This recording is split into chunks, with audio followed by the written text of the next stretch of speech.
If just working harder was the secret to success, then every burned out entrepreneur out there would be a millionaire. Clearly, it's not that easy. And I think we can both agree that that's just not how things work in entrepreneurship. So I used to think that the more I hustled in my business, the more my business would then see like an equal amount of success. The more I posted in every single Facebook group, don't make fun, that was still really cool back in 2016, 2017. Not so much anymore, but posting in every single Facebook group, posting so much content that it left me feeling burned out. Never really taking time off, taking my phone and my laptop with me everywhere, putting in hours all night and all weekend. I thought clearly this will just lead to success. If you feel like you're working nonstop or spinning your wheels in your business or creating tons of content, but yet you feel like no one's engaging with it, then this episode is for you.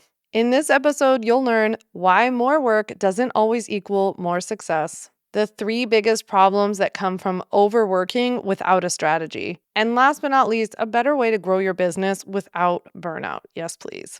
If you're tired of grinding in your business with nothing to show for it, I highly encourage you order my book, When I Start My Business, I'll Be Happy, a practical, no BS guide to successful online entrepreneurship. In it, I give you all my marketing strategies and your roadmap to building a successful online business too.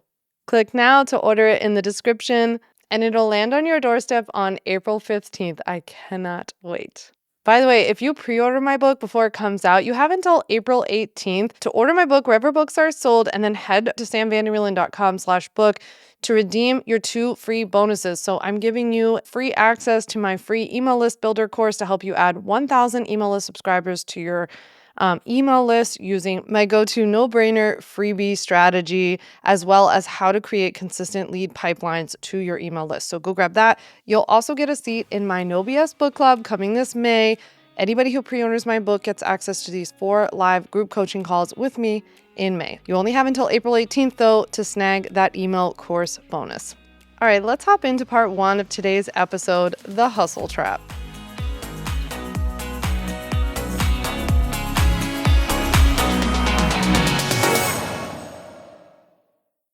So, why do we believe that more work or more hustle will equal success or maybe even guarantee success? I think there are 2 things going on. One is that when you go to start an online business or spend really any amount of time on social media, you're almost immediately hit with all of this messaging about how easy it is, right? About how if you just do X, Y, and Z, it's easy. You'll be guaranteed 10K months or 10K followers or 10K subscribers, whatever it is, right? But in reality, these strategies, first of all, are not one size fits all, but they also take time to kick in. And because you keep getting hit with all of these different messages as you consume different people's content online, you just kind of run around like crazy, gathering up all these different strategies and never really either following through with any of them long enough to see whether they work or not looking at the data to know whether or not they work. And what you really need to do is get familiar with why does something work for you or not work for you? How do you interpret your own data? What is the data telling you? Not what somebody else is telling you about what's worked for them, maybe, if they're being honest.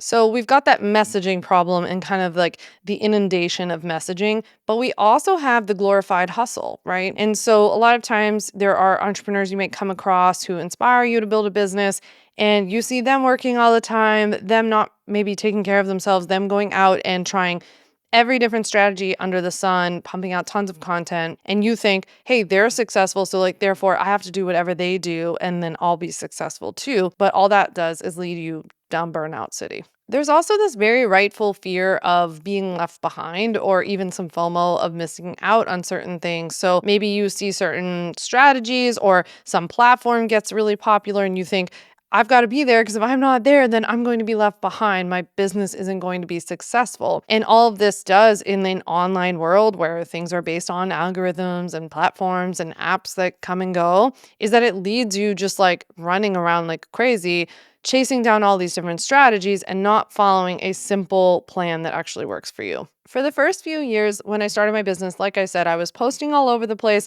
but I was also creating a ton of content, original content on every single platform. So not creating one piece of content and repurposing it, but actually creating content for pretty much every single platform that was available at the time. And I was especially spending a ton of time on Instagram stories at the time, which was really popular. And at the time, one of the strategies or like tactics that was really popular was sharing a lesson on Instagram stories, like a daily lesson for your audience, right? So I'm a lawyer who teaches online business owners how to legally protect their online businesses. So I was going on there giving a legal tip or breaking down a contract or sharing some kind of legal thing that they needed to know. And in doing so, I was putting out a ton of content in addition to all the other content I was actually posting on the platform. And it wasn't until I actually paid for a VIP day with Melissa Griffin, back then was a really popular business coach. She offered VIP days for people who were like a little further along in their businesses. And as I was starting to hit this peak of, very consistent $10,000, $20,000 months in my business, but couldn't break through anything more at the time, I booked one of these days with Melissa.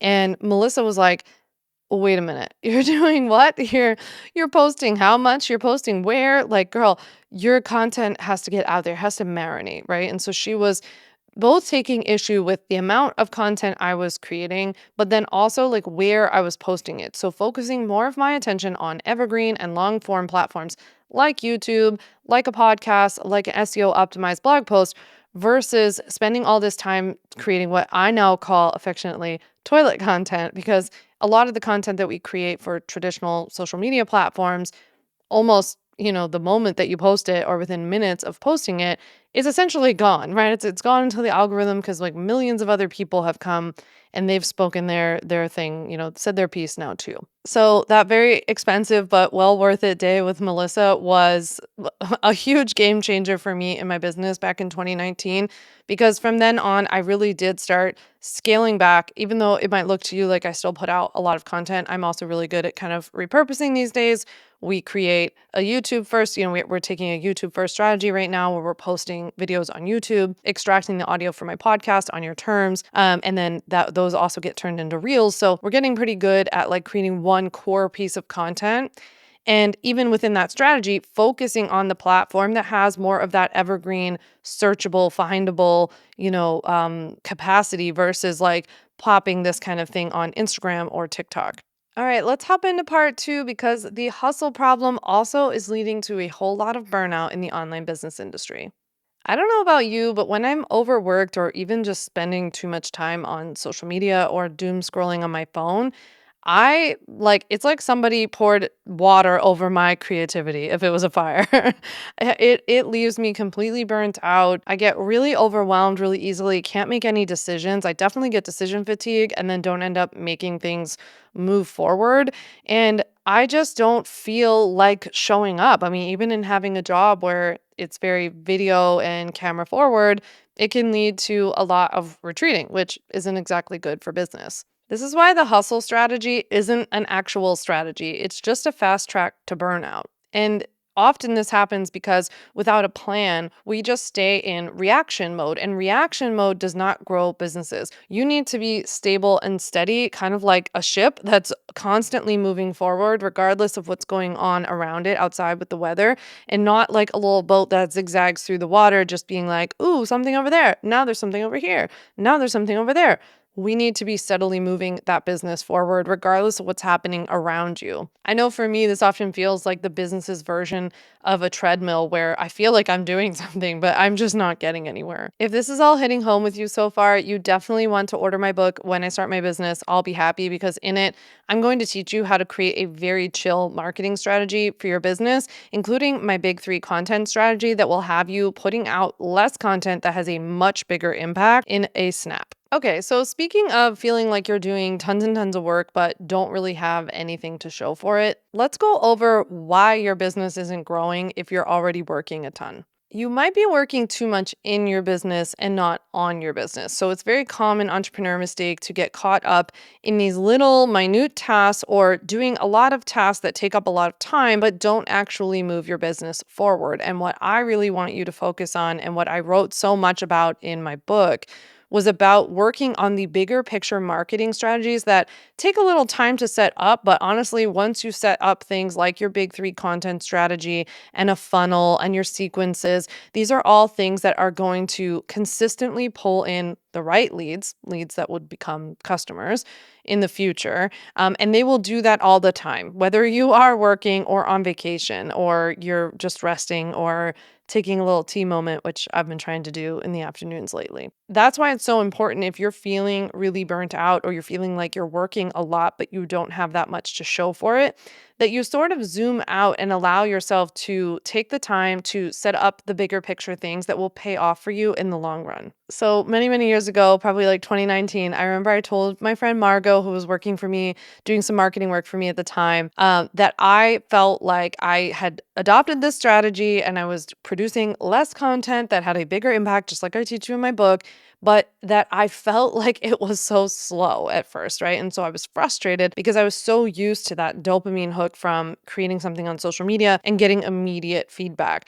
And I told her at the time, like, I feel like I'm just depositing 10 cents in a bank account every day. And it's just like, man, I hope that this all stacks up and turns out to be a nice, healthy savings account one day. And she talked about how, and told me at the time that, like, it might feel like it's 10 cents right now and it feels so minute. But for one, pretend like it's a high interest savings account.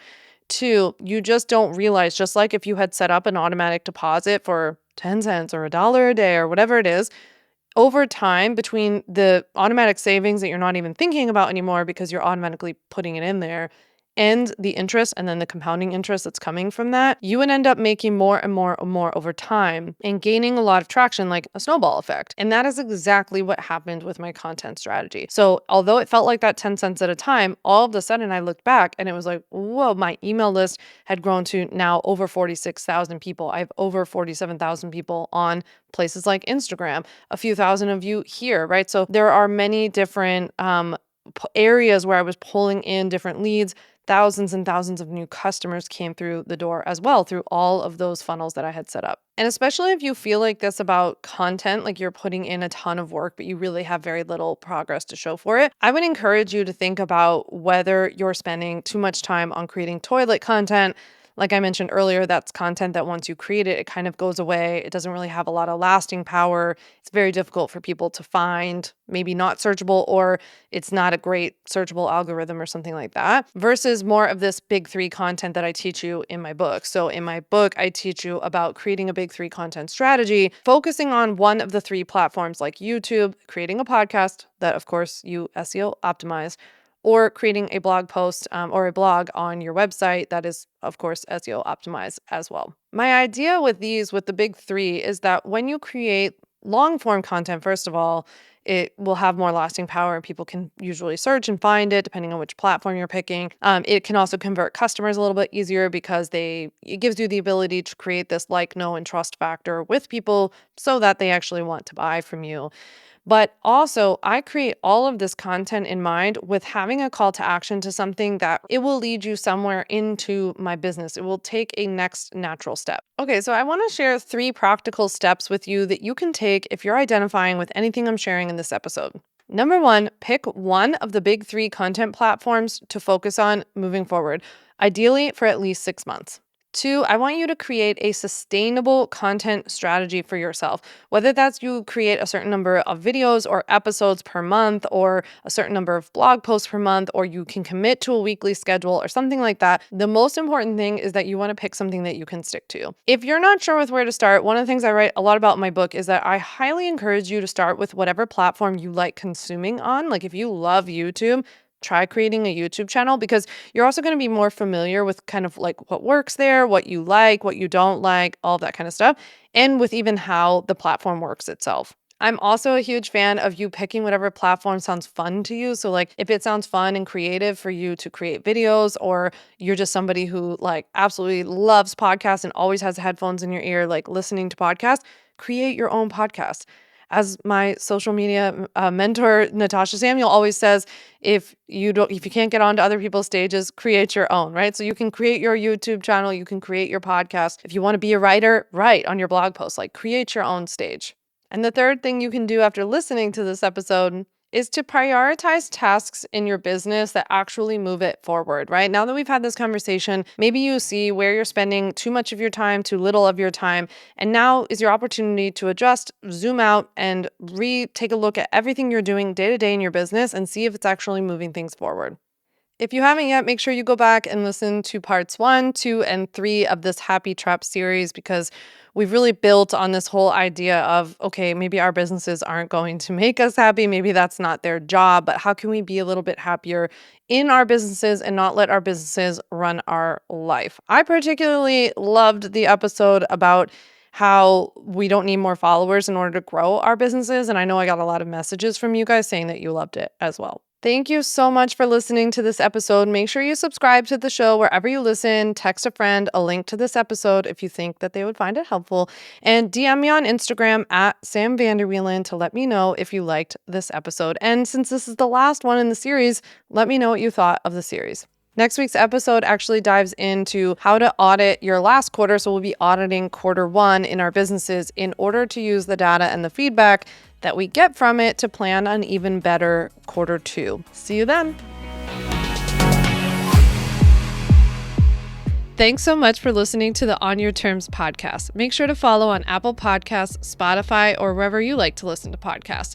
You can also check out all of our podcast episodes, show notes, links, and more at samvanderwielen.com/podcast.